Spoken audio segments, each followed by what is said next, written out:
Guys, welcome to Basic Nursing Classes. Myself Amanpreet. In today's video, we are going to discuss about anti-diabetic medications. Okay, uh, the main anti-diabetic medications, these are firstly insulin, okay, and second is metformin and sulfonylurea medications, which are important from exam point of view. About insulin, we already talked about it in previous videos, and in this video we are going to move on with metformin and sulfonylurea medications. Okay, so let's first discuss the metformin. So basically metformin, it's an oral anti-diabetic drug which is used for the patients who are suffering from type 2 diabetes mellitus. Okay, so now how does metformin work? It increases the sensitivity of insulin receptors in the cells. Okay, so by increasing the sensitivity of insulin receptors, it increases the efficiency or efficacy of insulin. Okay, it doesn't stimulate the production of insulin in body, but it increases the efficacy of insulin. Okay, plus it decreases the glucose production by liver. So because it doesn't stimulate the insulin release, so it prevents the large rise in blood glucose. So basically it increases the efficacy of insulin. It prevents the large rise in blood glucose level. So with metformin there is decreased risk of hypoglycemia. Remember that. Okay, other like insulin, especially which are short acting, that lead to hypoglycemia. Okay, but with metformin there is decreased risk of hypoglycemia. Okay, so if the patient is skipping a meal, so there is not a big issue with metformin, because there will not be a big drop in blood glucose. Okay, and apart from that, the nurse should remember that metformin is not to be given along with the MAO inhibitor medications. Okay, and other contraindication is the condition in which there is iodine contrast media is to be used. For example, in X-ray or CT scans, and moreover if the patient is having altered renal functions, okay, especially the creat level, serum creat level is not in the normal values, it's elevated, so metformin should not be given at that time.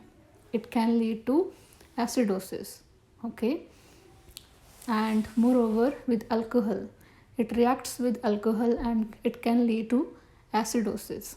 Okay, so these are the three main contraindications. First is MAO inhibitor medications.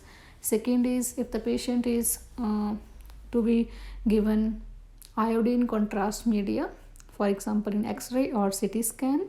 And third is if the patient has altered renal functions. Okay, so it can lead to acidosis. And the last thing is it can also have a metallic taste in the mouth. Okay, and it can lead to some GI upset, like there can be vomiting, there can be diarrhea also. Okay, so these are the important points to remember from nursing point of view about metformin.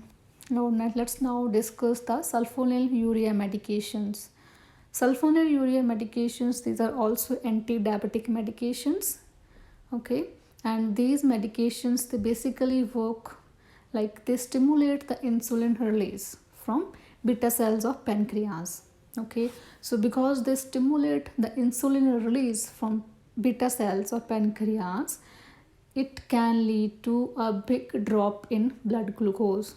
So it can lead to hypoglycemia, unlike metformin.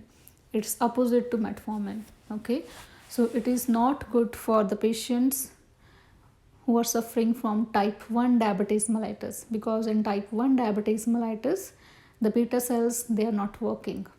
Okay, they are not producing insulin at all, so there is no use of giving sulfonylurea medications. And the examples of medications are, for example, gleburide, okay, glipizide and glimprimide, okay. And these medications, most of the medications, they start with the letter G, okay.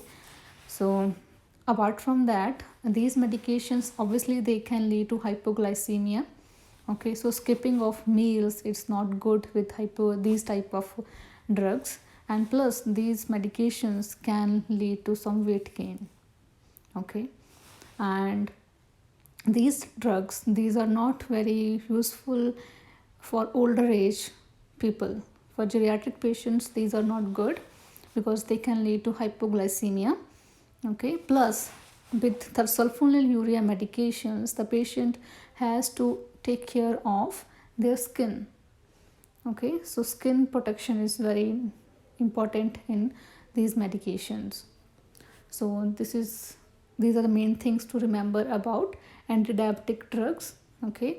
And with antidiabetic drugs, the target HbA1c level, which is an indication of combined glucose to the hemoglobin, it should be less than 7%, okay.